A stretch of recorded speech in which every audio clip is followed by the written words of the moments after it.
Ladies and gentlemen, welcome back to Hayes' Hard Drive. I want to welcome to the show singer, songwriter, frontman for the band Big Head Todd and the Monsters, and all-around great guy, Mr. Todd Park Mohr. How you doing, Todd? Raw. I'm good. Man, we are so glad to have you on the show. It is an absolute pleasure to be able to talk with an artist such as yourself, somebody who has a platinum album, and I mean tours all across the country. We're just excited to be able to talk to you for just a little bit. Thank you so much for spending a little bit of time with us. I wanted to ask you. I know Todd Park Mohr is the name, but Big Head Todd, is that just a clever name, or is there a really good story behind this name? Well, it's neither clever nor is there a good story. But all kidding aside, we started out as a blues band, and there was a guy named Eddie Cleanhead Vincent. So that's sort of where we got Big Head from. And we just got stuck with the name, and people like it, and here we are. You know what?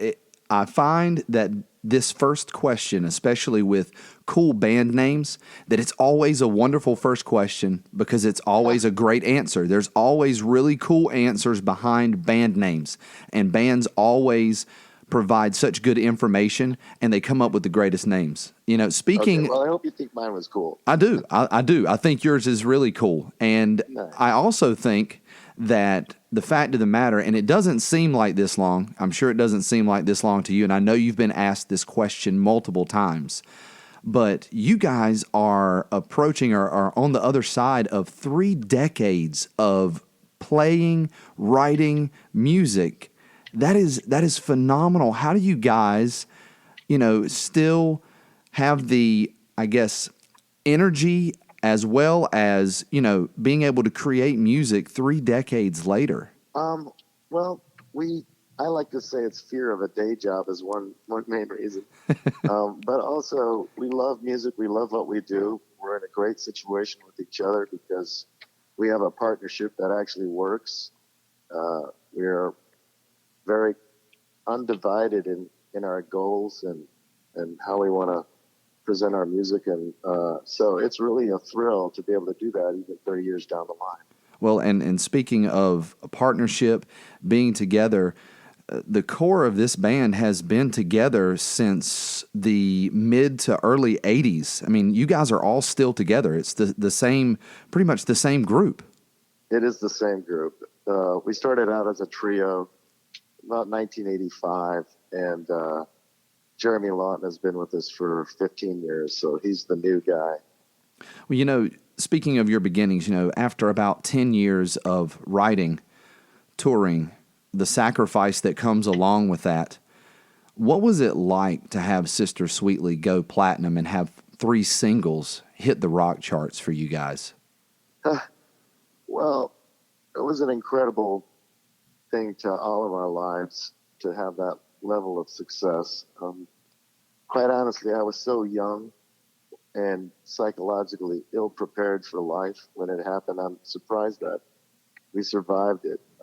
But I'm, in hindsight, really grateful that the album was so well received. After that, in 1997, on the album Beautiful World, you guys recorded Boom Boom with John Lee Hooker. And I know there's a really good story about John Lee Hooker and how he actually became on this album with you guys. How did that all transpire with John Lee hooking up with you guys in the studio that day? Well, our producer at the time was Jerry Harrison. You might know him from the guitar player of the Talking Heads. And his manager happened to manage John Lee. So Jerry came out to see the band, and we covered Boom Boom, for so many years, and he saw us play it and tried to talk us into doing it, and because he really liked our version of it. And we were adamantly against it because I'm, a big time songwriter. I can't have a cover on an album. And but he was able to bring John Lee into the studio the following week, and that kind of broke our will. We're so pleased to be able to do that with him, and it was really an incredible experience. And just on a side note, from a personal level, it is an absolute wonderful cover. And I know you were talking about, I'm a songwriter, I can't do covers. You have actually done a couple of other covers, and let me tell you what, Beast of Burden, for instance, man, just a wonderful rendition of that song, more acoustically than what the original is. But hey, you know what?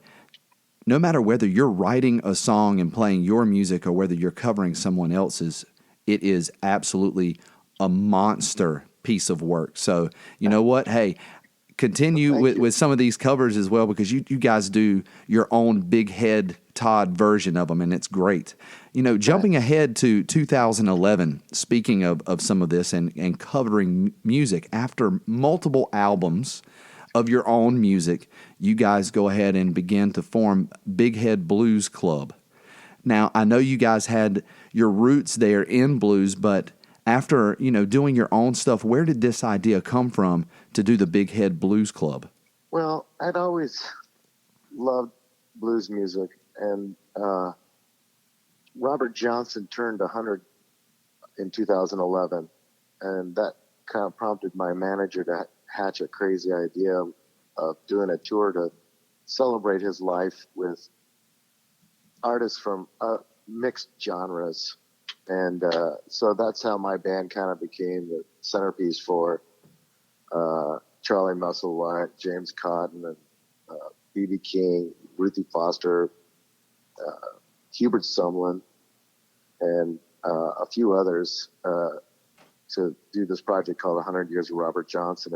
And that led to a second edition more recently, celebrating the life of Willie Dixon. So it's kind of like a blues college for me, which has really been an incredible experience to work with all those musicians. But it's also was an honor to present and celebrate blues music, in these times.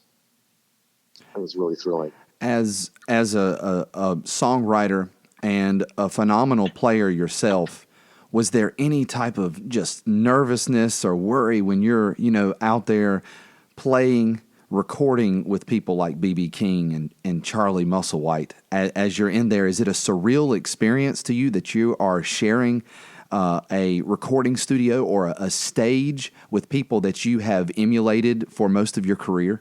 Yeah, certainly. The studio experience, I feel a lot safer in a studio because there's people to catch you if you fall. Playing live was really another thing.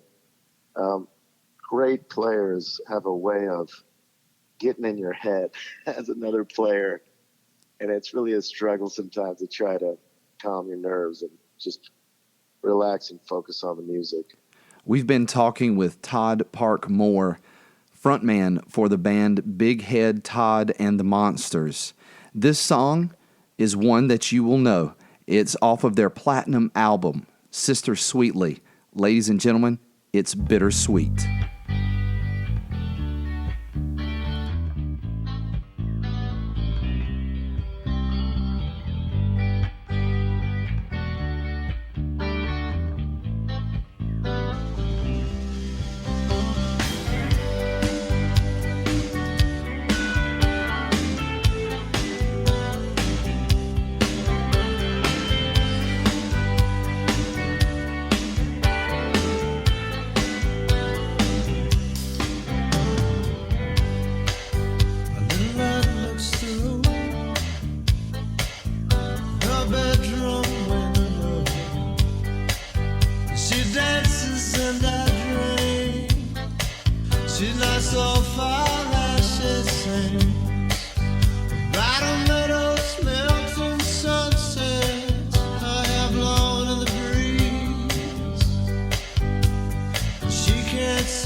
said I'm older now.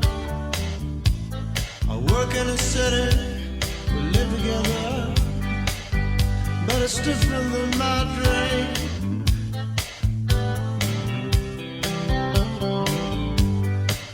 Morning light fills the room, I rise. She pretends she's sleeping. I wear everything when I want to. I'm thinking, lie,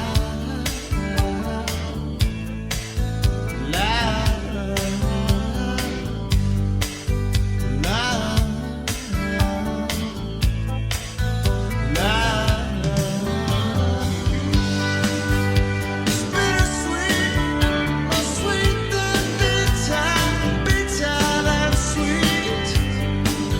It's a bittersweet surrender.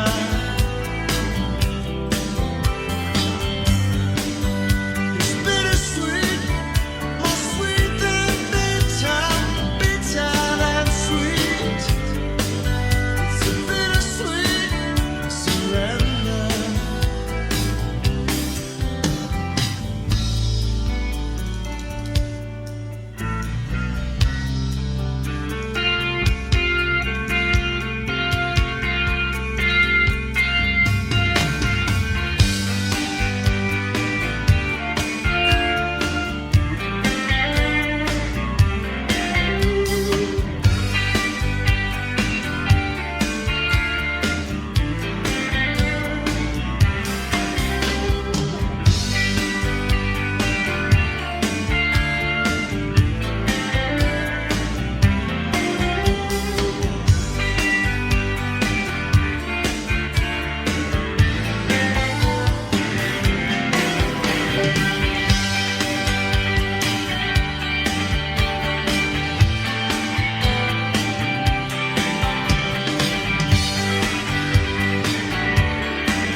Said I know we don't talk about it, we don't tell each other all the little things that we need.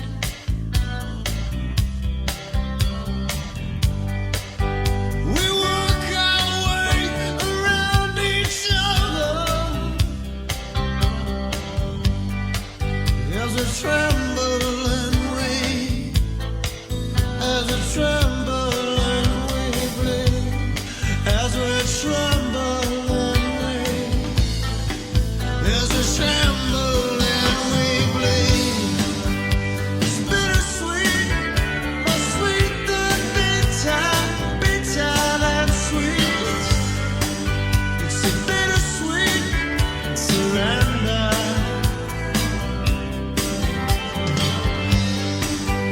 It's bittersweet, more sweet than bitter, bitter than sweet.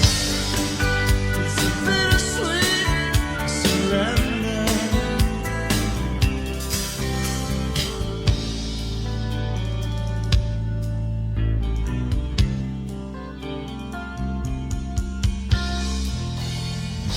Ladies and gentlemen, we are back here on Hayes' Hard Drive. Once again, we have been talking with frontman from Big Head Todd and the Monsters, Mr. Todd Park Mohr.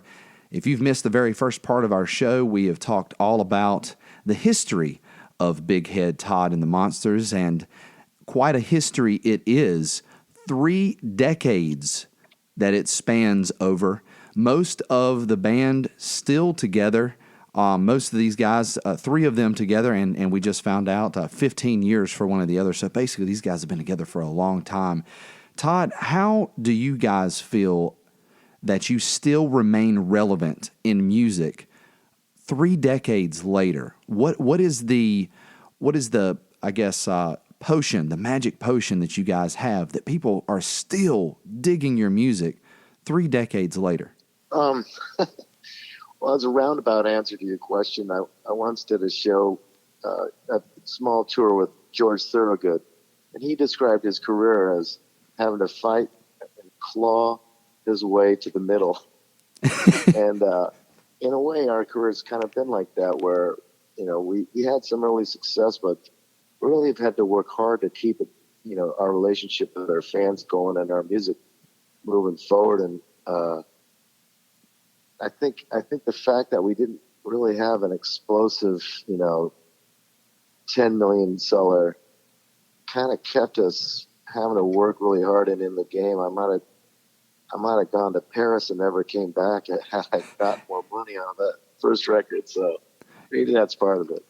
I would say the other part is just love of music. I mean, it's become more interesting to me every day. I'm more interested in music and learning more about it. So that journey has been really helped us, I think, to become a better band. Your album, New World Horizon, which is the latest album that you guys have out, as I'm listening through each track, I feel as though that it has a little bit of a taste of Big Head Todd from all of the previous works that you've done. Is this something that you feel like this album represents? Yeah, I could see how you would feel that way. I feel that way a little bit about it. The material was written over a long period of time. There's old songs and newer songs. So it does, it may have that feel to it, yeah. You guys put some new music out in the latter part of December, and we were just talking off air a moment ago. I'm really digging one of the singles that you put out, and we're going to be playing that here in just a moment, called Kissing My Love. Is there a new album in the horizon for Big Head Todd and the Monsters? Well, that's an interesting question. Right now, what we've been doing, which I really love, which is a little bit of a novelty, is we're releasing a song a month. And so the song you heard was this month's song, Kissing My Love. It's actually the third month that since we've been doing it. And we just kind of posted on our socials, but it also shows up on Spotify and iTunes. And so if you want to follow us on YouTube or whatever, you'll ultimately get a lot more than an album out of it. And as to whether or not we'll get another album, I'm not sure what the answer to that is yet. I think so. Well, but right now I like working month to month.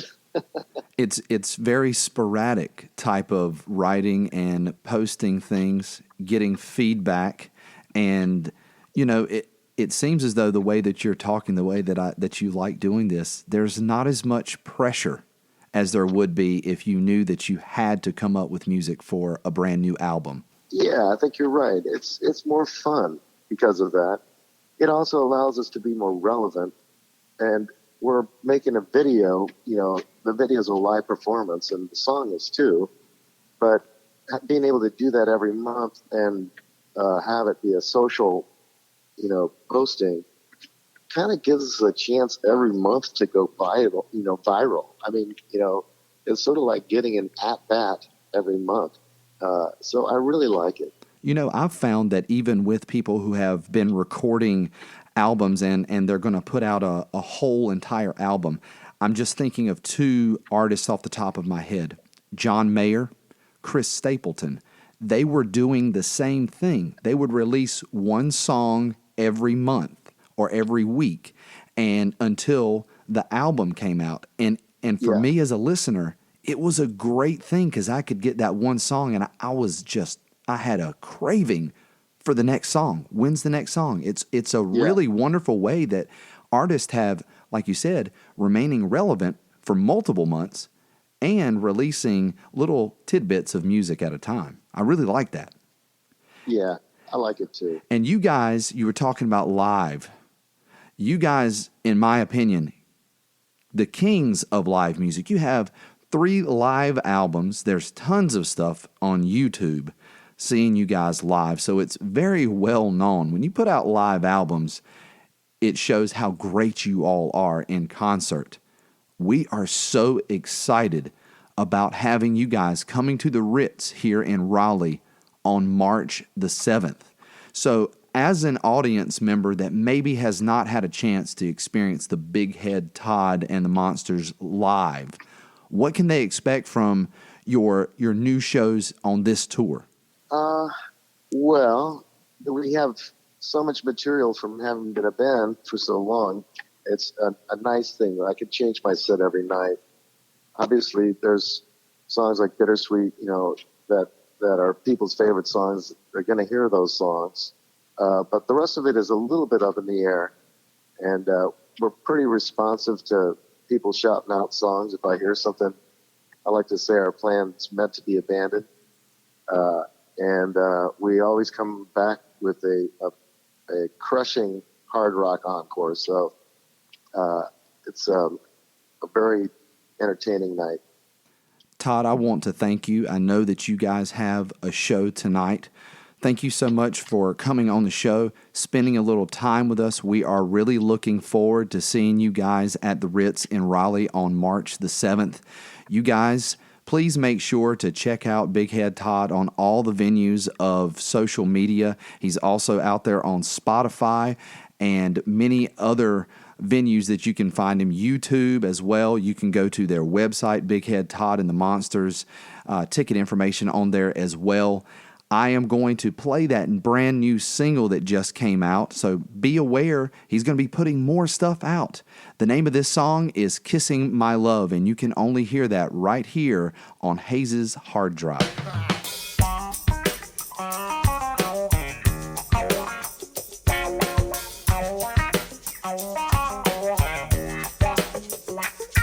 Put your foot on the rock, dance your foot, don't stop. Put your foot on the rock.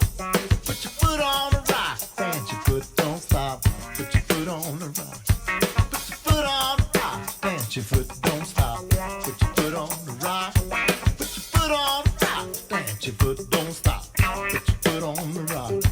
Yeah, when I'm kissing my love, there's thump thumping in my head.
Thank